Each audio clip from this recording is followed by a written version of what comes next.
In a deep, dark forest where the trees whispered secrets to the wind and the shadows danced under the moonlight, a poor woodcutter lived on the edge of despair. His humble home stood between ancient oaks with branches gnarled like grasping fingers and moss-covered stones that glistened after rain. Inside, his two children, Hansel and Gretel, shared a small bed, their dreams often interrupted by the rumblings of empty stomachs. Times were hard, and the family's meager provisions had dwindled to nearly nothing. The woodcutter's wife, the children's stepmother, grew bitter and cruel as hunger gnawed at her belly, twisting her heart.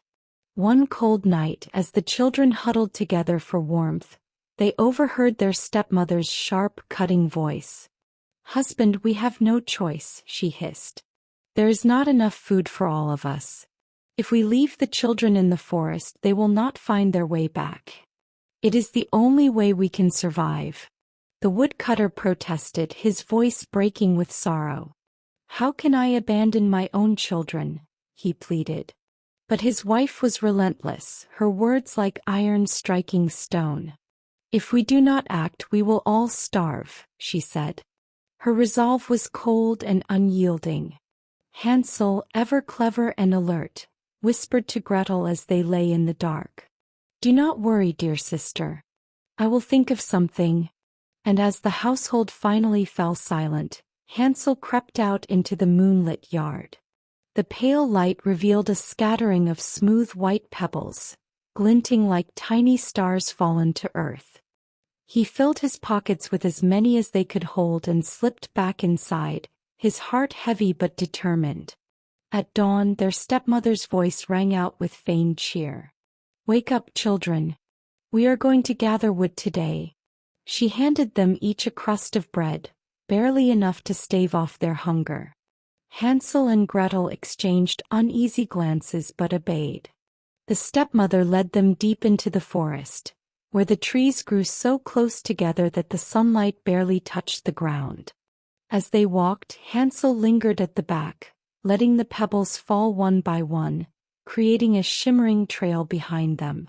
When evening came, their stepmother and father left the children by a dying fire, promising to return soon.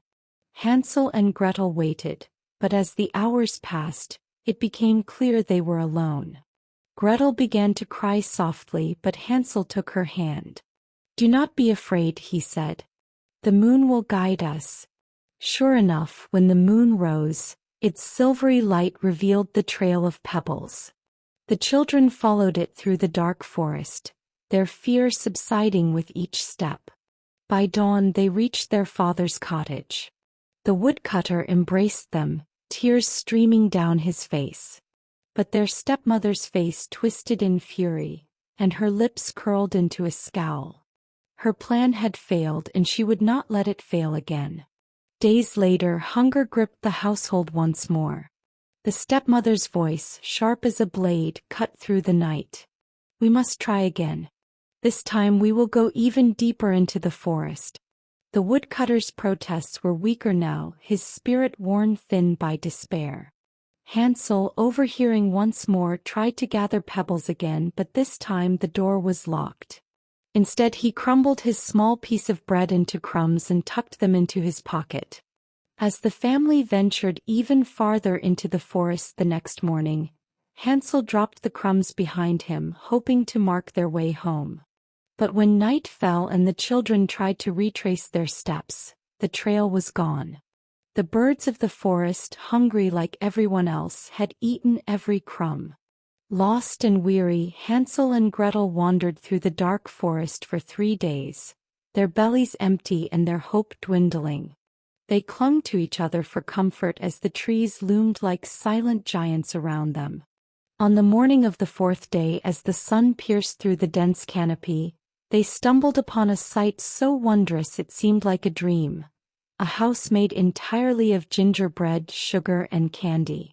The walls were thick slabs of gingerbread, the windows panes of spun sugar, and the roof tiled with glistening chocolate. The scent of sweetness filled the air, making their mouths water. "We must eat," Hansel said, his voice hoarse with hunger. Tentatively, the children broke off pieces of the house, savoring the sweetness. Gretel nibbled on a caramel windowpane, while Hansel tasted a piece of the chocolate roof. Their joy, however, was short-lived. The door creaked open and an old woman emerged, leaning on a cane. Her hunched form and wrinkled face were framed by sharp, cunning eyes that glittered in the sunlight.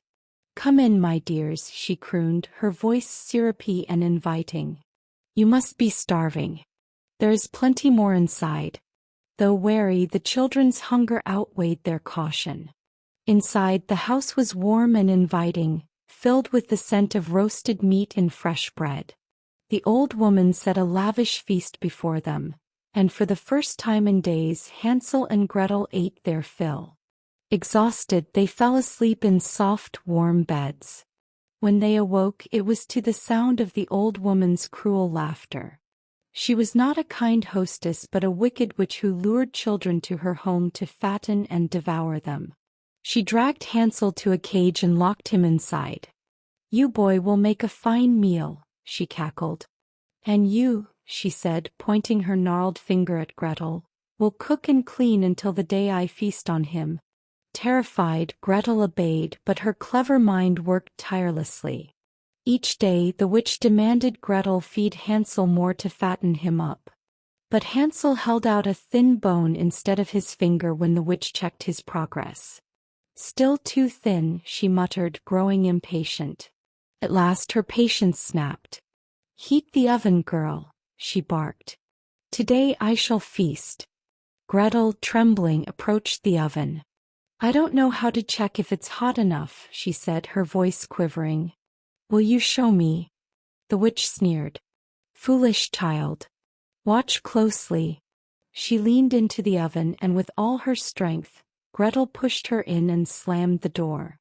The witch's screams filled the house as the fire consumed her. Gretel rushed to free Hansel from his cage. Together they searched the house, finding chests filled with gold and jewels. They filled their pockets and left the candy house behind, the forest no longer seeming as dark.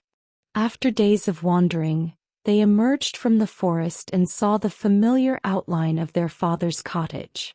The woodcutter ran to meet them, tears streaming down his face. Their stepmother was gone, having succumbed to her own greed and wickedness.